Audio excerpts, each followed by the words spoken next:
প্রিয় দর্শক, মাই ভিশন থেকে আমি গোলাম মোস্তফা আপনাদেরকে জানাচ্ছি অনেক অনেক প্রীতি ও শুভেচ্ছা।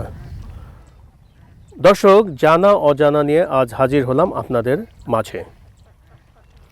70 এবং 80 দশকে গরু লালন পালন করা হতো কিভাবে?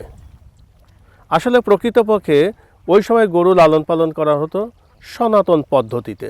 তখন কৃষিকাজের জন্য এই গরুগুলো ব্যবহার করা হতো, কারণ কৃষিকাজের জন্য লাঙল, জোয়াল, মই ব্যবহার করতে অবশ্যই এই গরু দরকার হতো। ওই সময় যেমন সাধারণ মানুষও পরিশ্রম করত, ঠিক তেমনই গরুকেও কিন্তু ওইভাবে পরিশ্রম করতে হতো। পরিবারের একটা অবিচ্ছেদ্য হিসাবেই কিন্তু এই গরু লালন পালন করা হতো এবং আর্থিক সচ্ছলতা বাড়ানোর জন্য এই গরুগুলো লালন পালন করা হতো। এই গরুগুলো কোথায় কিভাবে খাওয়ানো হতো? ওই সময় আমরা দেখতাম 70-80 দশকে খোলা মাঠে লালন পালন করা হতো। ওই সময় অসংখ্য চারণভূমি ছিল, ইরিগেশন তখন ছিল না। ওই সময় খোলা মাঠে গরু ছেড়ে দিয়ে পালন করত। সকালবেলা দেখতাম মেঠো পথ ধরে রাখালরা গরুর পাল নিয়ে চলে যেত চারণভূমিতে। অনেক সময় দেখা যেত সামনে নদী, ওই নদী পার হয়ে নদীর ওই পারে গিয়ে চারণভূমিতে ঘাস খাওয়াতো। সারাদিন ঘাস খাওয়ানোর পর ঠিক বিকেলবেলায় ওই গরুগুলো নিয়ে তারা বাসায় আসতো।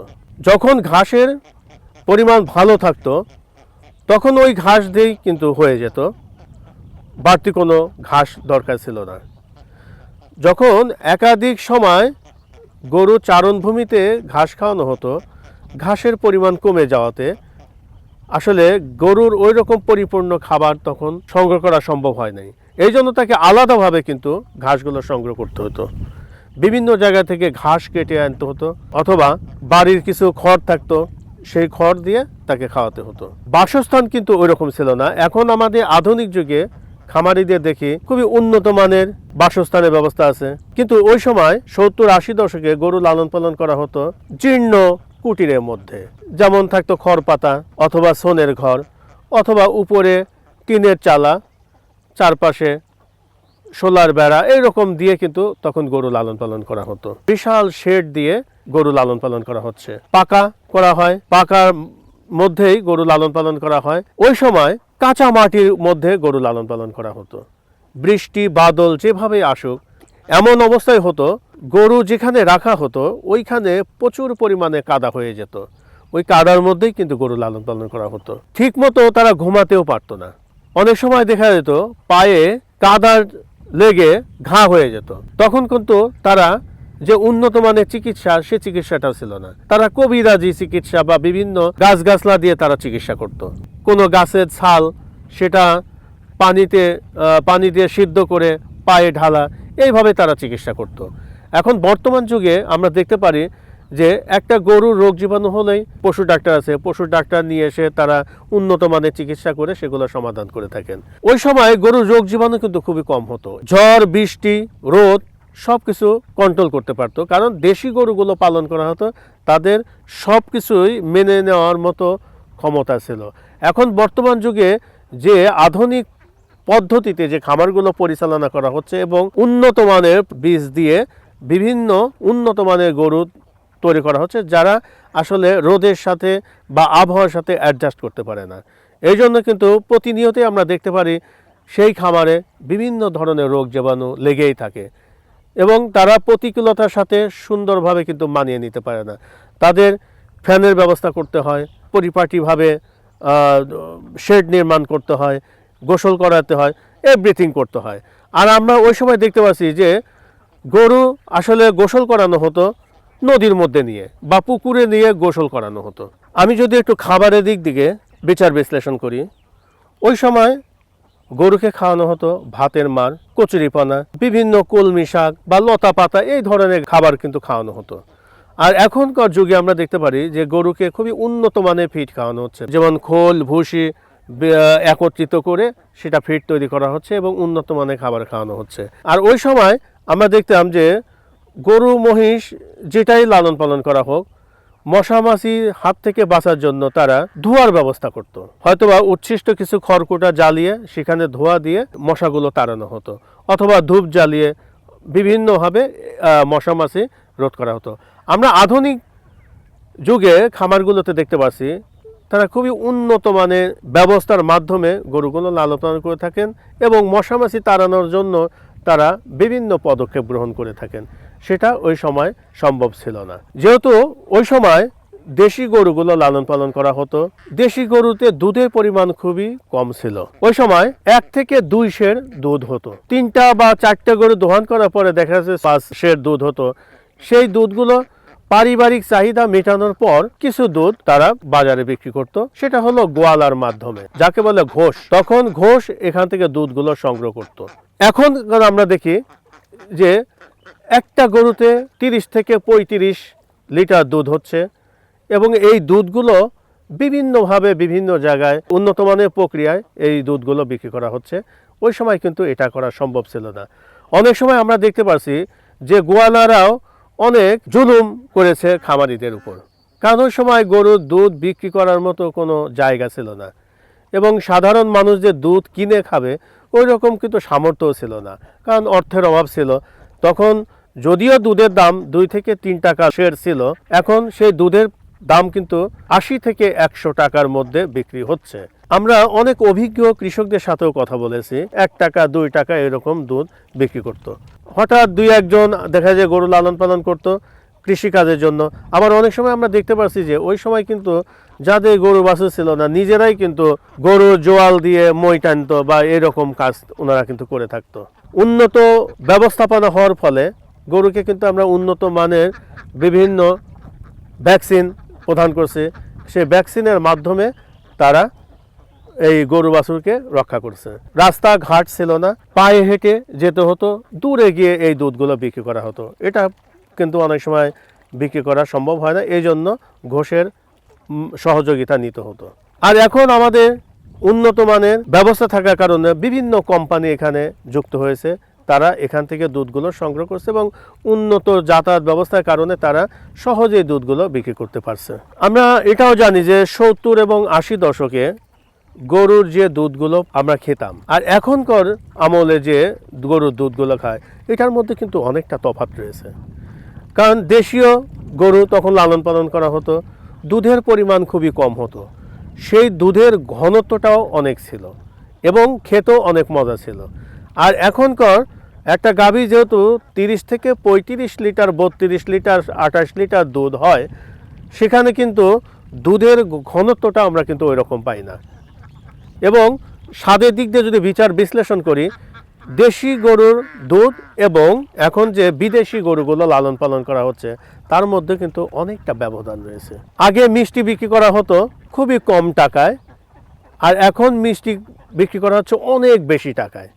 এর কারণও আছে, সেটা হলো যে এখনকার মিষ্টির স্বাদ নিয়ে আমি কথা বলবো, আর ওই সময় যে মিষ্টির টেস্টটা ছিল, ওই সময় মিষ্টির যে টেস্টটা ছিল একদম প্রকৃতিগতভাবে এই মিষ্টিগুলো তৈরি করা হতো, কোনো রাসায়নিক দ্রব্য ব্যবহার করা হতো না এবং নির্ভেজাল একটা মিষ্টি ছিল।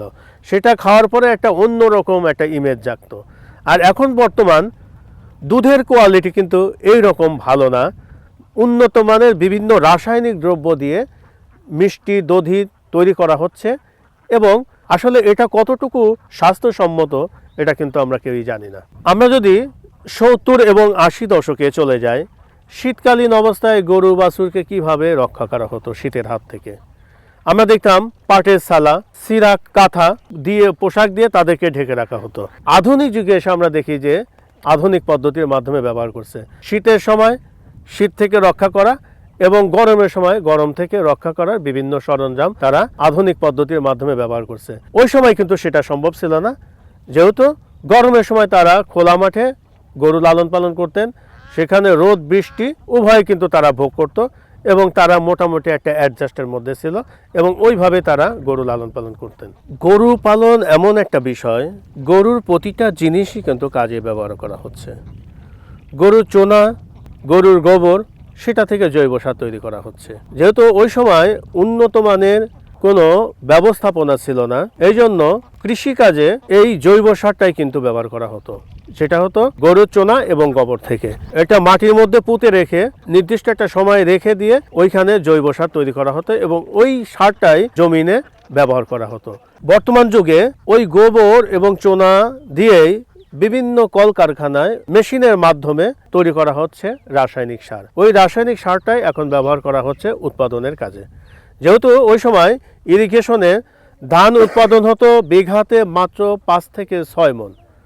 আমাদের উন্নত বিভিন্ন ব্যবস্থাপনা থাকার কারণে এখন আমরা কিন্তু প্রতি বিঘাতে ধান পাচ্ছি 25 থেকে 30 মণ ধান এখন পাওয়া যাচ্ছে। এটা আমাদের সম্ভব হয়েছে কি আধুনিক পদ্ধতির মাধ্যমে। এই জন্য আমরা যদি সনাতন পদ্ধতি এবং আধুনিক পদ্ধতিতে আসি, তার মধ্যে কিন্তু আমরা কিছু ব্যবধান খুঁজে পাই।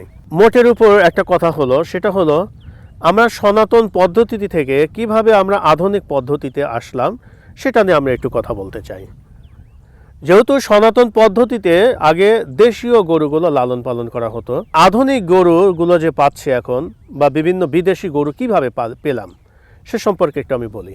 একটা সময় সনাতন পদ্ধতিতে দুধ কেনা বেচা হতো, যোগাযোগ ব্যবস্থা যেহেতু নাজুক ছিল এই জন্য কিন্তু তারা গরুর পালনের দিকে এতটা ঝোঁক ছিল না। যখন দেখলো যে গরুর দুধ বিক্রি করে ভালো মানের পয়সা পাওয়া যায়, তখন থেকে এই কৃষকরা কিন্তু এই গরু লালন পালনের দিকে ঝোঁকটা বেশি আসে।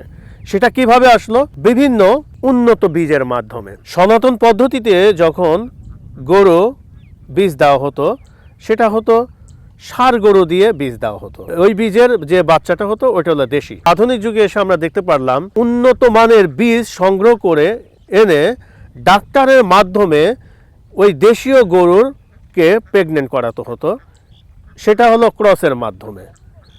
ধীরে ধীরে এইভাবে জাতটা আমাদের পরিবর্তন হতে থাকে এবং সনাতন পদ্ধতি ছেড়ে দিয়ে এখন বর্তমানে আমরা আধুনিক পদ্ধতির মাধ্যমে গরু লালন পালন করছি এবং এখান থেকে আমরা পর্যাপ্ত পরিমাণে দুধ পাচ্ছি।